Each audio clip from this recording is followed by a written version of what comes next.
Jojo, kayaknya aku jadi humas pajak, berhenti aja, kamu aja deh. Aduh, jangan.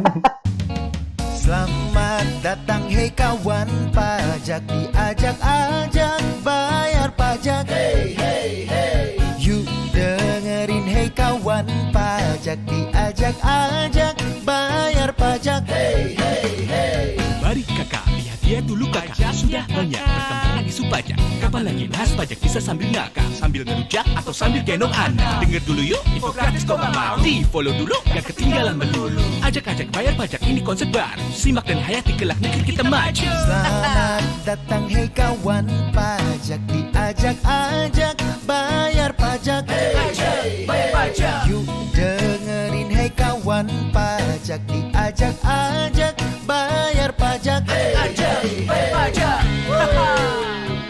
Semua orang punya caranya sendiri untuk mengekspresikan cinta Indonesia. Ini cara kami, ajak-ajak bayar pajak.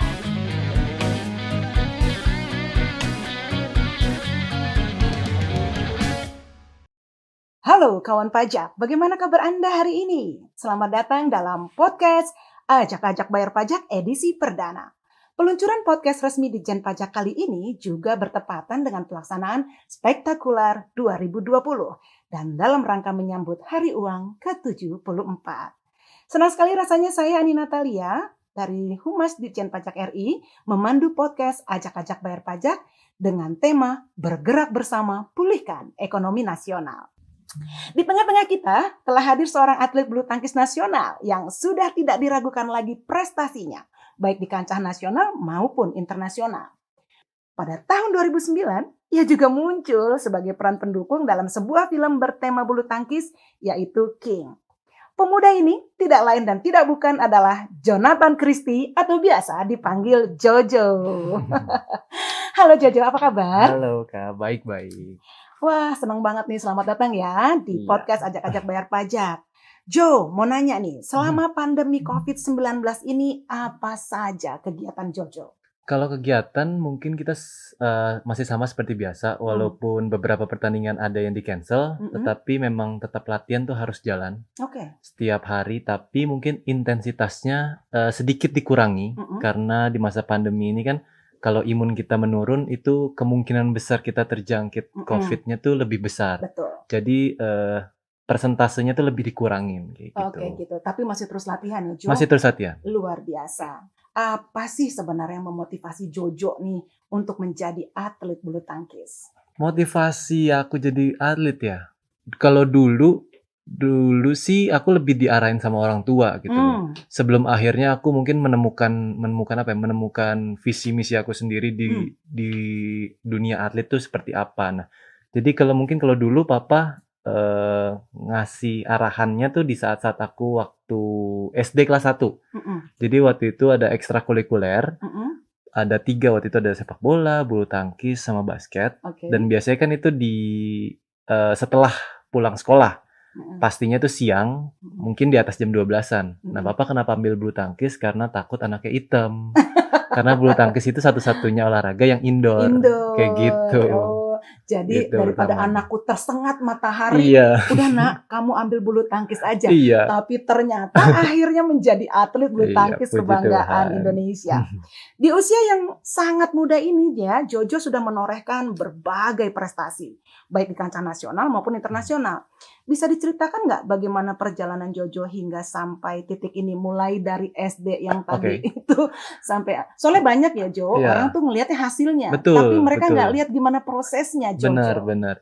Jadi banyak banget lika-liku yang aku jalanin juga gitu. Bahkan pas pertama kali ikut turnamen pertama aku aja tuh, di saat pertama kalah itu tuh rasanya tuh sedih banget. Pasti waktu itu masih kecil lah. Masih kecil. Kelas 2 SD kalau nggak salah, umur 7 tahunan gitu. Jadi pas kalah pertama itu sedih banget pastinya. Dan masih belum berpikir apapun itu gitu. Jadi ya namanya anak-anak kan ya apa yang dia rasakan ya udah itu yang dia lakuin kan. Pas waktu itu kalah nangis. Terus tapi karena aku emang tipikal anaknya yang nurut sama kata orang tua, jadi apa kata papa ya udah aku ikutin terus gitu loh.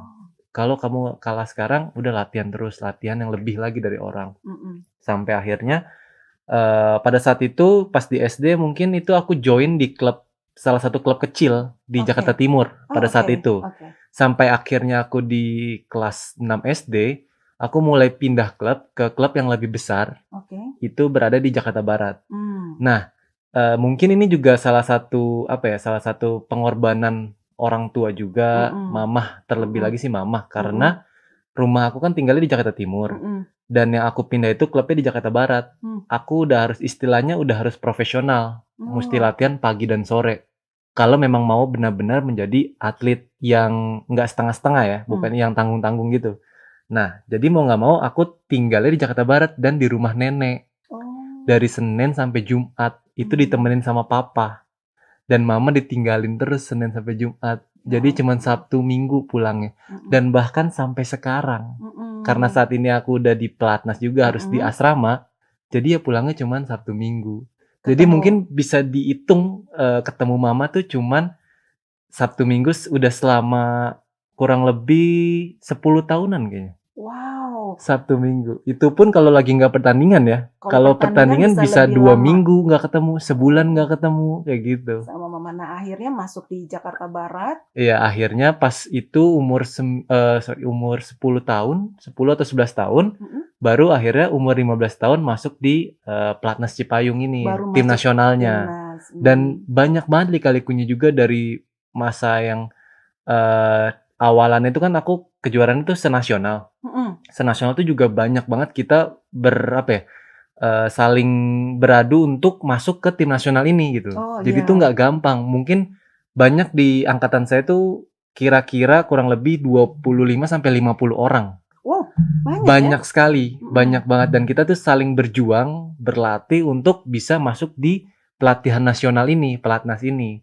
Dan alhasil ya puji Tuhan saya bisa masuk di pemusatan latihan nasional dan akhirnya ya udah sampai sekarang. Tapi itu pun juga nggak gampang. Banyak kayak up and down-nya juga, banyak kejuaraan A misalnya saya bisa berhasil, kejuaraan B itu bisa drop banget tuh bisa. Dan di zaman sekarang apalagi sosial media kan yang kita tahu orang bisa berkomentar sebebas-bebasnya dan itu tuh kadang-kadang membuat saya cukup down juga ketika saya kalah gitu loh. Tapi ya puji Tuhan saya tetap terus dikuatin sama pelatih, sama keluarga juga, sama orang-orang terdekat. Jadinya saya masih bisa terus fight sampai akhirnya ya puji Tuhan bisa sampai saat ini. Iya. Gitu. Dan memang benar Jojo. Jadi banyak orang tuh suka nggak ngelihat proses. Betul. Ya, pengen langsung lihat hasilnya. Iya, benar Pengen banget. dia pikir instan gitu. Iya. Padahal Jojo mulai dari SD kelas 1 Betul. sudah diperkenalkan dengan bulu tangkis Iya. dan didorong sangat luar biasa oleh Dan papa bahkan mama. waktu itu SD yang lebih berat lagi ketika SD kan memang harus sekolah gitu loh pada Betul. pukul 7 atau setengah 8. Jadi tuh si klub itu tuh mengasih pelatihan itu pagi dan sore. Oh, Bayangkan sekolahnya aja tuh iya. harus masuk jam 7. betul. Jadi latihan paginya jam berapa? Jam 4 4 pagi. pagi. Jam 4 pagi. Yang lain masih ngompol waktu SD, Betul. kamu udah latihan. Iya, Betul. di saat anak-anak lain mungkin pagi-pagi aduh masih tidur, masih nyenyak Iya, segala masih macam. nyenyak. Dan malam pun tuh aku jam 9 pagi tuh udah harus jam 9 malam tuh udah harus tidur. Karena biar jam 4 udah iya fresh. jam 4 udah fresh kayak Dan gitu. itu kamu lakukan dari kamu masih kecil. Betul. Luar biasa Jojo. Saya jadi ingat ya, kalau namanya sekolah, kalau dulu kan kita juga sekolah jauh. Iya. Kuliah sih kalau saya yang bangun harus cepat karena kampusnya jauh. Tapi kamu luar biasa. Saya pengen dengar lagi dong, apa pengalaman yang paling menarik saat menjadi atlet bulu tangkis? Pengalaman yang paling menarik kalau untuk belakangan ini yang sangat menarik buat saya itu ketika saya bisa berdampak buat orang. Wah, luar biasa. Karena apa? nih. Karena ya saya rasa bulu tangkis ini salah satu talenta yang udah Tuhan kasih ke saya.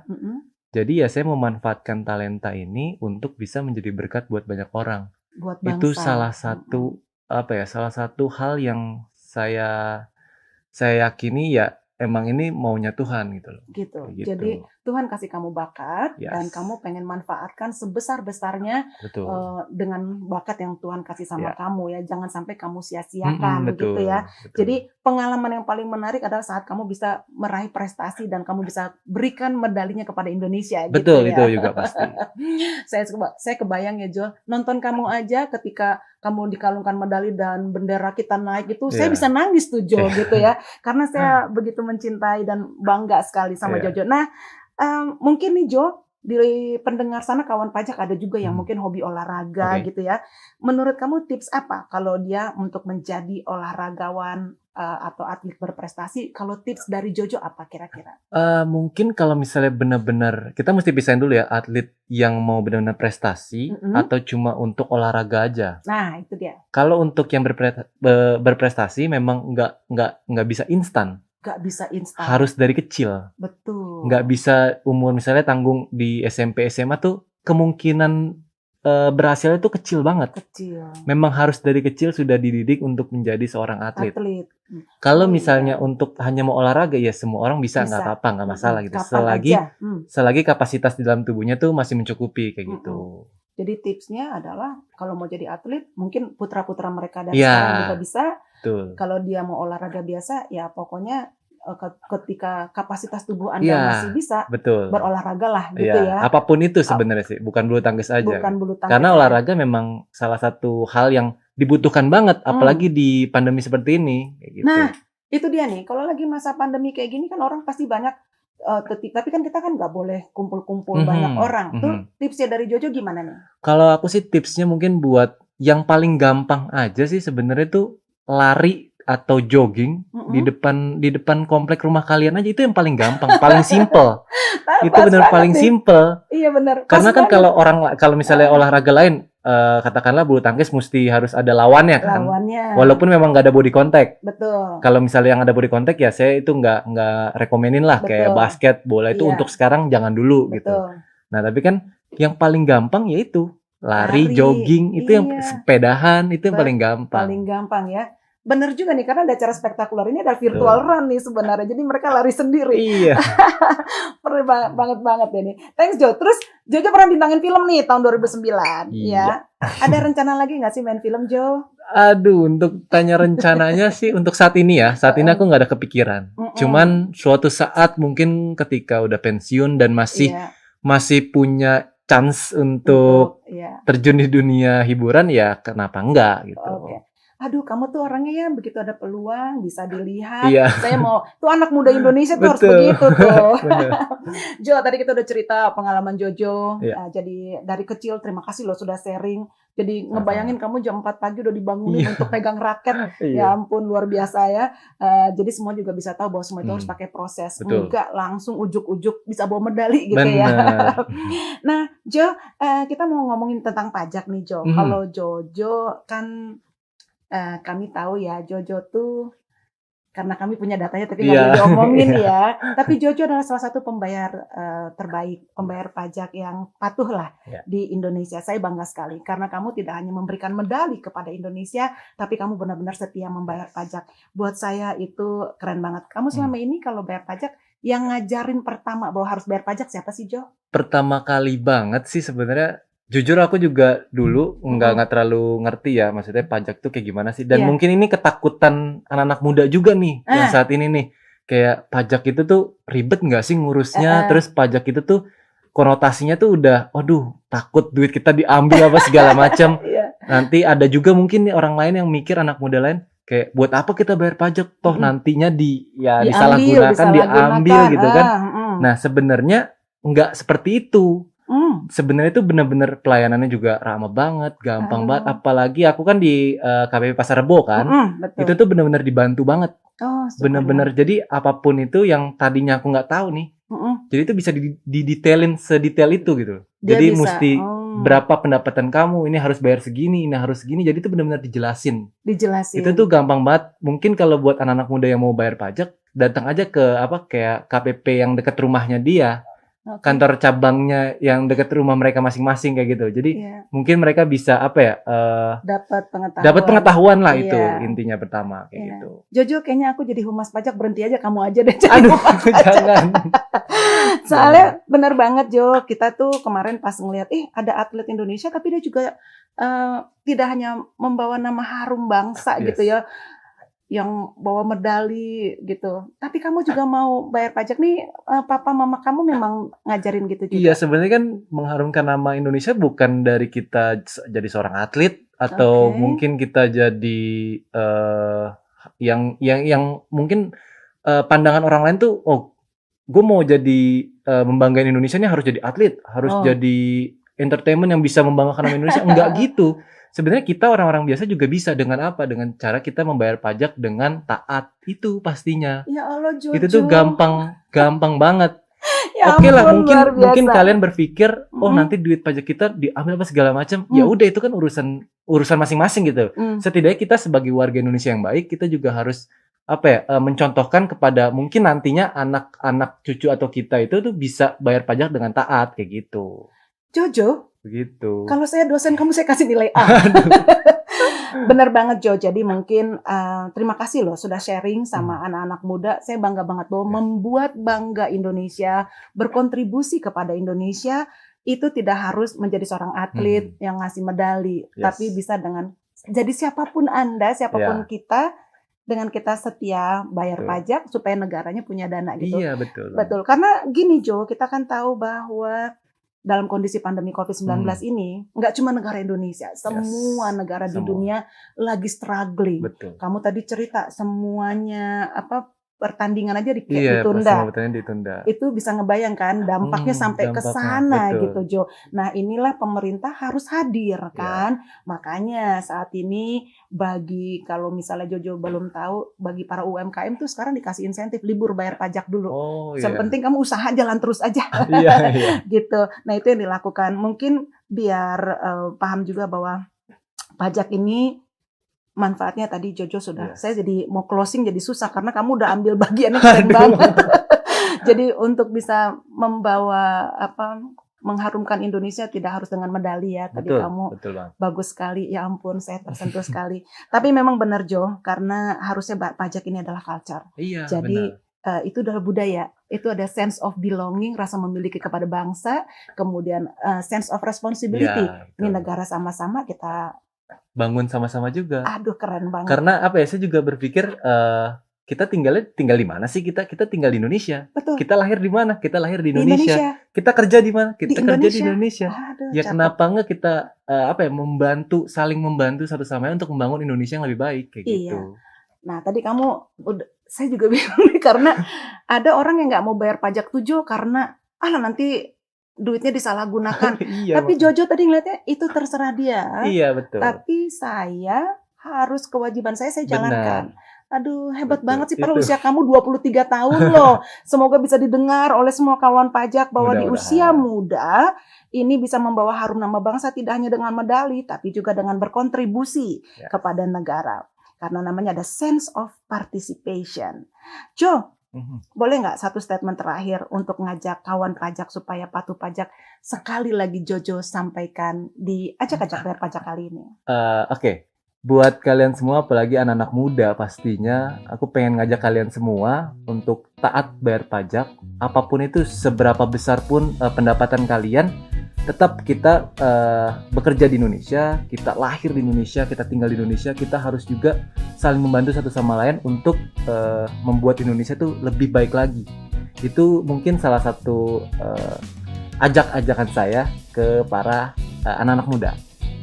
Terima kasih Jojo. Oke kawan pajak, tadi Ajak-Ajak Bayar Pajak dengan narasumber kita Jonathan Christie mengenai tema bergerak bersama pulihkan ekonomi nasional. Terima kasih banyak atas kehadiran Jojo di studio 16 Sama-sama. Kantor Pusat Ditjen Pajak.